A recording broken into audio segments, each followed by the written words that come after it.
Very good evening. Welcome to Up South. I'm Preeti Chaudhary, and the focus story that we are tracking right now, the deadly H1N1 influenza virus, which has returned and appears to have taken an alarming proportions in several parts of the country, especially Telangana and Andhra Pradesh. A total of 15 deaths have been reported so far. Let me quickly cut across to Ratnika Sharma reporting on the story.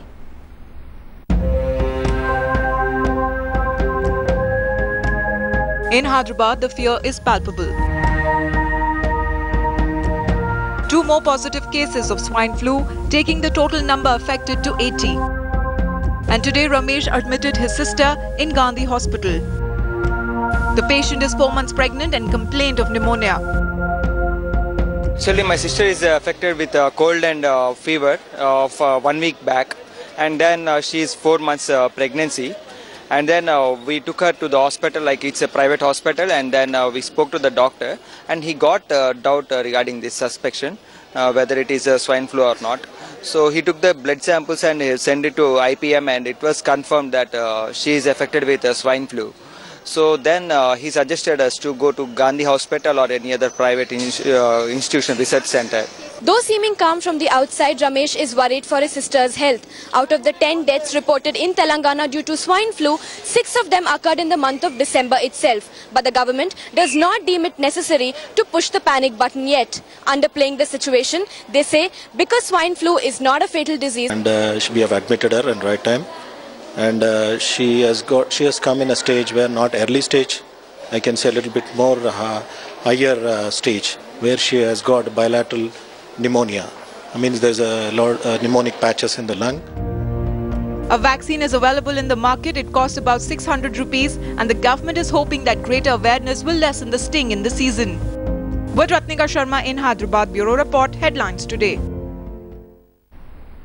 Well, joining me right now is the State Swine Flu Coordinator, Dr. K. Shubhakar from Hyderabad. First question, Doctor, what is now the government going to do to prevent these increasing cases that we are witnessing?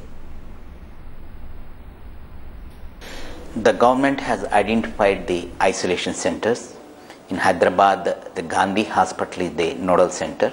Similarly, every district headquarter hospital in the districts are identified as the nodal centers. And we have enough stocks of Tamiflu to treat the cases, and we have ventilator facility to treat critically ill patients, and every district has a district surveillance officer. Whenever there is a positive case, the district surveillance officer will visit that area and identify all the symptomatics, any of the family members or surrounding area, any symptomatics are there. If there are any symptomatics, as a prophylaxis, we are giving a Tamiflu to them. And not only that, we are creating a lot of awareness to public. What are all the measures to be taken to prevent the spread of the swine flu? You know, Doctor, I'm sure, the government has marked areas that the virus doesn't quite escape to another city or a state. Now, what are the areas that have been identified of getting maximum cases, and how are you planning to isolate those areas? Now, if you analyze the data, most of the cases are from Hyderabad and Rangareddy district. That doesn't mean the other districts don't have this flu problem, because most of the corporate hospitals are in Hyderabad and Rangareddy districts. So whenever the patient comes to the flu with symptoms and they admit with pneumonia, they are doing the testing, and the tests are coming as positive. You know, isolation, Doctor, like you even pointed out, is going to be the key here. Now, what are the procedures followed by hospitals to test for swine flu and then, of course, move on to isolation? Now, persons having flu symptoms, I mean cough, cold, running nose, high fever, sore throat, sometimes they may have vomitings and diarrhea.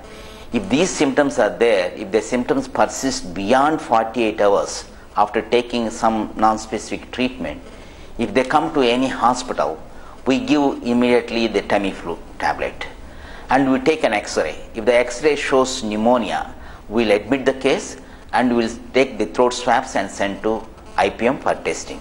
For all persons having flu symptoms, there is no need for testing. If the symptoms persist beyond 48 hours, then we take an X-ray.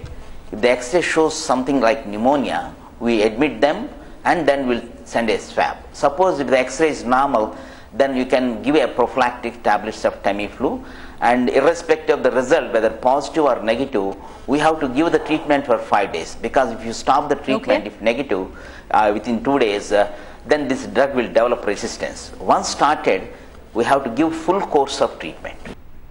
All right, Dr. Subhakar, appreciate you joining us. Thank you. They will, of course, keep tracking details for the benefit of our viewers. I want to cut across. That's why at this juncture, we are joined by Ratnika Sharma, my colleague. She's joining us from Hyderabad.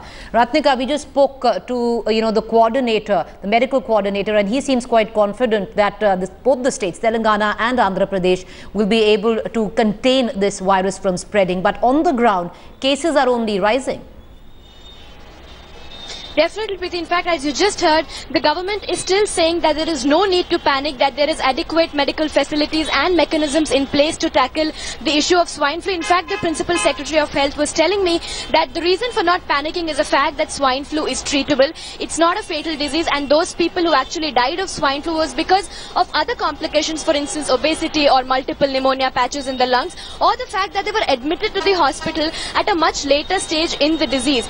But the fact remains that every day the number of people testing positive for swine flu is increasing. In fact, last night we saw there were 2 more cases that were admitted to hospitals, and most of them do belong to Hyderabad and Rangareddy districts of Telangana, which is why there is a growing sense of fear and apprehension among people, because they don't know whether the government mechanisms will not only reduce these increasing incidences of swine flu, but also eradicate it at some point. Ratnika, quickly, what is...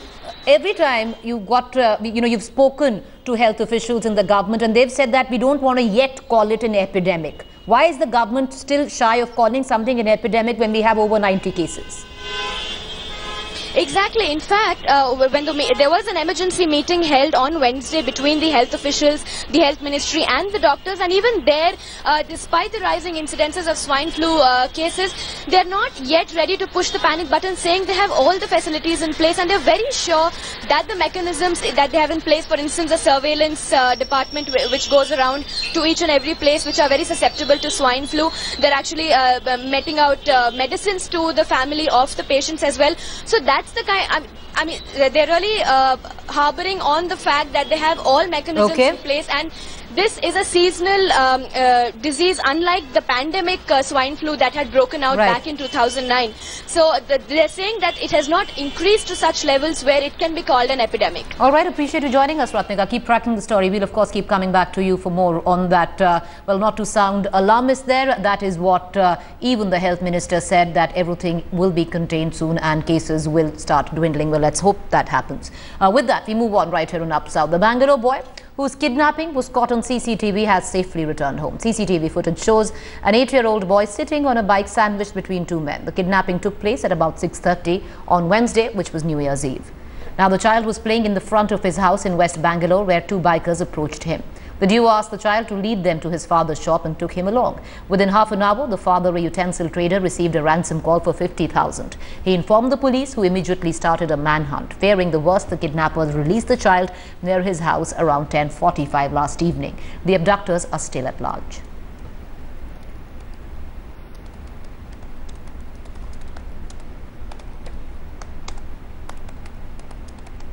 Well, India's maiden mission to Mars, Mangalyaan, today successfully completed 100 days in the orbit of the red planet. Mangalyaan had entered Mars orbit on September 24th after completing a 666 million kilometer journey from Earth in more than 10 months, making India the first country in the world to have successfully launched its mission to the red planet on the very first attempt. Mangalyaan cost rupees 450 crore, making it the cheapest interplanetary mission ever. Since then, the spacecraft has been President Amit Shah. While he comes with a 2-point agenda of strengthening the party and fueling the membership drive, the question is if there is a hidden agenda to it all. My colleague Pratibha Riman reports. The state BJP unit of Karnataka is already on its toes for Saturday's marathon meeting with its national president Amit Shah. With a membership goal of 1 crore, the unit is using the visit to infuse itself with new energy. Amit Shah ji has visited 21 states. I think by the end of this month, by the end of this week, he would have completed all the states. So he is personally visiting all the states. He is interacting with the elected representatives, our core committee, and the district level organization team. In the 2014 assembly elections in Karnataka, the Congress had targeted the ruling BJP government by levelling corruption charges against the Chief Minister and also encouraging division among members within the party.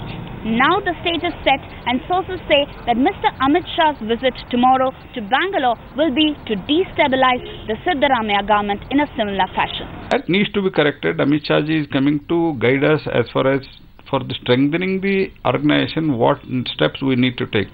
He doesn't have anything in the mind about to create any trouble as far as this government is concerned. The Congress government is not only reeling under the denotification scam, but has to face the ongoing tussle between the party president and the chief minister, making it a prime picking for the resurgent BJP. Within their own party, there was so much of dissidence and there was fractions. So it was that which got exposed. So that situation is not there in the Congress now. And allegations which they are making are all totally unfounded or without much basis. So they are hitting out wildly. But Congress is united, like I said earlier.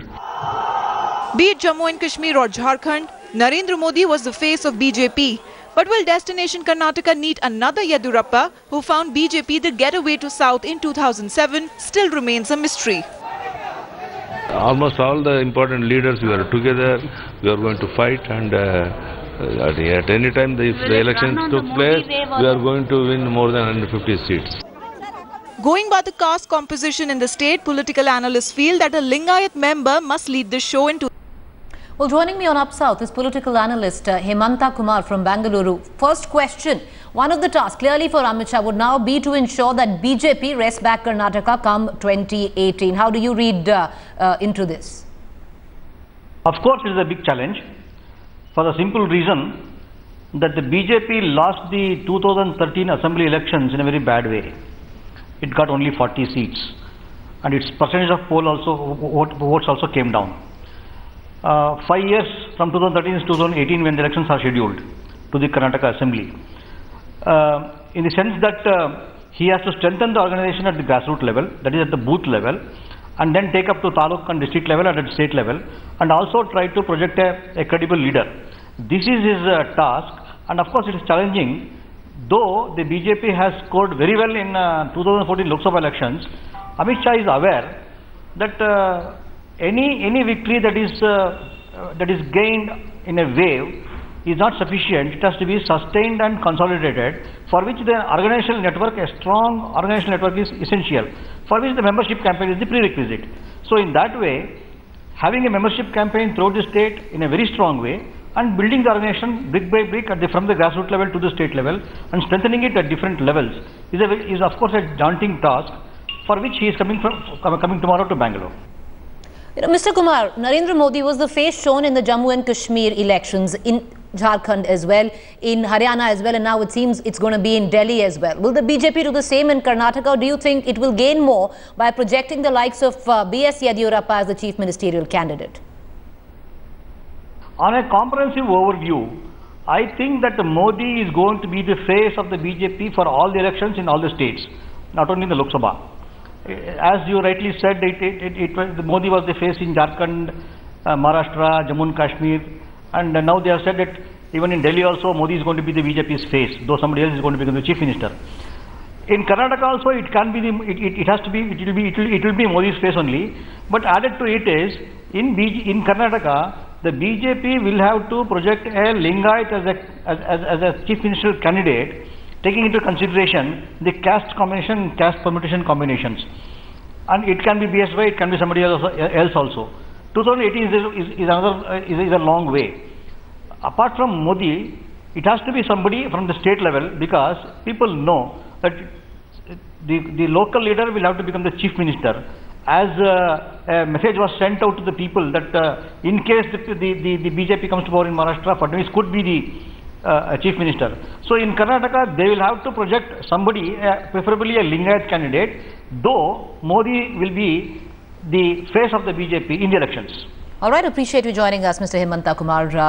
Our reporters continue tracking It's been 3 months since AIADMK Supremo Jayalalitha moved out of office. However, the advertisements put by the State Education Department hailing the former Chief Minister continue to run in all the cinema halls across the state.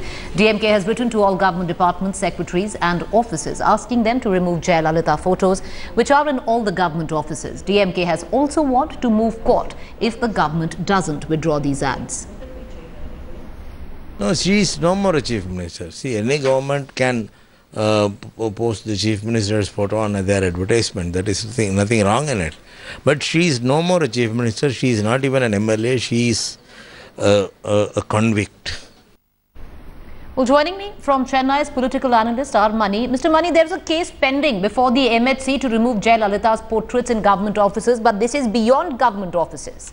Advertisements by the state government on a public forum hailing her as the Chief Minister. What message does it actually send out? This is actually sending an ugly message to a civil society. You see, as far as the law is concerned, Jayalalitha is a person who is out on bail after being convicted in a corruption case. Her appeals are pending in the High Court and we don't know what's going to happen in the High Court and the Supreme Court. But as of now, she is not a Chief Minister. But this government has, very, scant regard for the rule of law, and still it is running advertisements like this, the so-called achievements of the governments in cinema halls and other things. This should not be allowed. But the problem is that even the courts, which have to come down heavily on these sort of things, are taking a very cautious approach. Petition filed by the DMK praying for the direction to the government officers to remove Jayalalitha's portraits is still being pending, and the courts have not pronounced their orders. In fact, the government says that a 1989 GO empowers the government to have the portraits of even the former Chief Minister. So they are taking umbrage under those clauses. But this is totally different, and this should be, I think, this should be a highly condemnable one. Right. All right, appreciate you joining in, Mr. Mani. We'll of course keep tracking reactions on that story. With that, it's a wrap on this.